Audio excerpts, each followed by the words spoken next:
আসসালামু আলাইকুম। হিন্দুবাদের প্রতি নমস্কার, অন্যান্য জাতির প্রতি রইল আন্তরিক ধন্যবাদ। এবং যারা দেশ ও দেশের বাইরে থেকে আমাকে কমেন্ট করেছেন যে গুরুজি একটি বান কাটা মন্ত্র দেন, তবে দেখেন আমি আজকেরা আপনাদের মাঝে যে বান কাটা মন্ত্রটা উন্মুক্ত করে দেব। এই মন্ত্রটা আপনারা শনিবার, মঙ্গলবার, অমাবস্যা, পূর্ণিমা, সূর্যগ্রহণে যে কোনো দিনে আপনারা সুন্দর কায়দায় বসে মুখস্থ করে নেবেন। মুখস্থ করে নেওয়ার পরে আপনারা যার শরীর বান কাটবেন, আপনারা বাড়িতে বসে তার ছবির উপরে বান কাটতে পারবেন।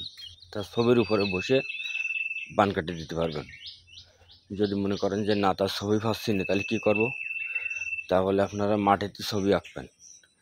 মাটিতে ছবি এঁকে সেই ছবির উপরে মাটিতে মনে করেন একটা ছবি আঁকলেন, সুন্দর করে এঁকে সেই ছবির উপরে বসে বান কাটলেন। যখন বসে বান কাটবেন তখন আগরবাতি জ্বালাই দেবেন, মোমবাতি জ্বালাই দেবেন এবং নিজে শুদ্ধ বস্ত্রে বসবেন। বসে এবার একটা দিক আছে বান কাটার, যে কোন মুখ ফিরে বান কাটবে। উত্তর দক্ষিণ কোনাকুনি বসবে। ছবির মাথা থাকবে আসছে মানে উত্তর দিকে ছবির মাথা থাকবে। এইভাবে আপনারা ছবিটা রেখে দেবেন। এইভাবে ছবি রাখলেন, রেখে আপনারা সুন্দর কথা বসলেন। বসে তারপর যে বান কাটবেন, এবং যে কোনো বান কাটার একই নিয়ম, একই মন্ত্র। যে কোনো বান কাটার একই নিয়ম, একই মন্ত্র। এই বানটা হচ্ছে, যদি কাউকে জাদু করে কাটতে পারবেন, কাউকে যদি কুহুরি করে কাটতে পারবেন। আর আজকাল বেশিরভাগে গিট দিলে গিটগুলো কাটা যায় না, খুব কষ্ট হয়। তবে এই মন্ত্র দিয়ে গিটও কাটতে পারবেন, তাতে কোনো সন্দেহ নেই। গিট হোক, কুহুরি হোক, এবং 364 প্রকারের বান আছে। যে কোনো 364 প্রকারের বান, জাদু, কুহুরি, চালানি আছে। এগুলো সবগুলোই আপনারা কাটতে পারবেন।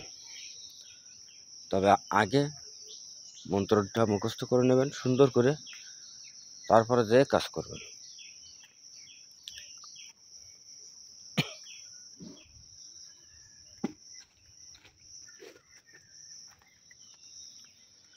তারপরে সুন্দর দেহে সুন্দর করে কাজ করবেন।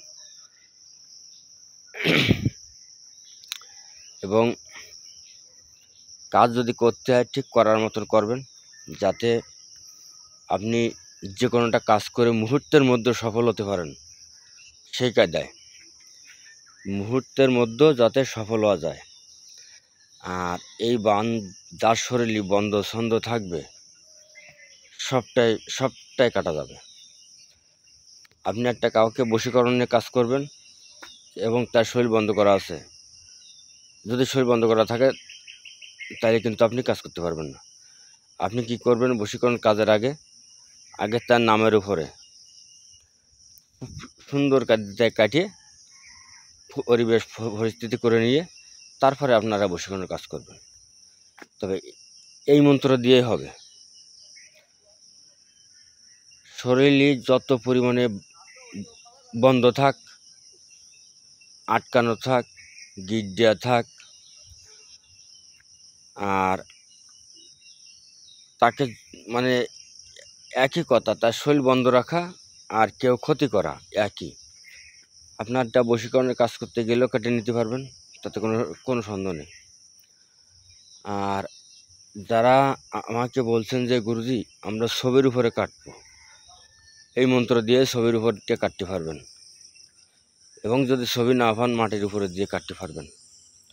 মন্ত্রটা শোনেন এবং সুন্দর কাজে মুখস্থ করবেন। এই মন্ত্রটা যখন মুখস্থ করবেন, আগরবাতি জ্বালাই নেবেন, মোমবাতি জ্বালাই নেবেন, গোলাপ জল ছিটিয়ে নেবেন, নিয়ে পুবের মুখ করে তারপরে মন্ত্রটা মুখস্থ করবেন। আমি বলতেছি, আপনারা সুন্দর কায়দায় শিখুন।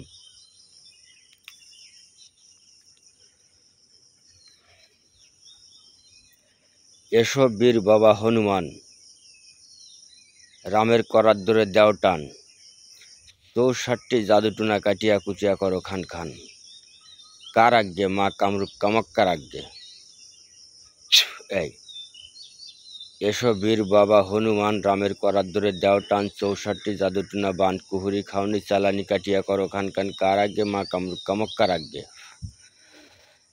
এসো বীর বাবা হনুমান, রামের করার ধরে দেও টান, 64টি জাদুটুনা কুহুরি কাটিয়া করো খান খান, কার আজ্ঞে মা কামরূপ কামাক্কার আজ্ঞে। সহজ, একেবারে সহজ মন্ত্র, তবে অনেক আছে বান কাটা, অনেক লম্বা, অনেক বড়। তবে আমি যে কথাগুলো বলছি এই কথাগুলো 2-4 কথায় কাজ হয়, সত্য যুগের কথা এবং সত্য যুগের বাণী। যদি আপনাদের বিশ্বাস ভক্তি শ্রদ্ধা থাকে তাহলে এই মন্ত্র দিয়ে আপনারা কাজ করে কাজে সফল হতে পারবেন। আমি আরেকবার বলে দিচ্ছি, এসো বীর বাবা হনুমান, রামের করার ধরে দেও টান, 64টি বান জাদুটুনা কুহুরিয়ে কাটিয়া করো খান খান, কার আজ্ঞে কামরূপ কামাক্কার আজ্ঞে। সহজ। আপনাদের যদি বুঝতে কোনো সমস্যা হয় আমার সঙ্গে যোগাযোগ করবেন। আল্লাহ হাফেজ।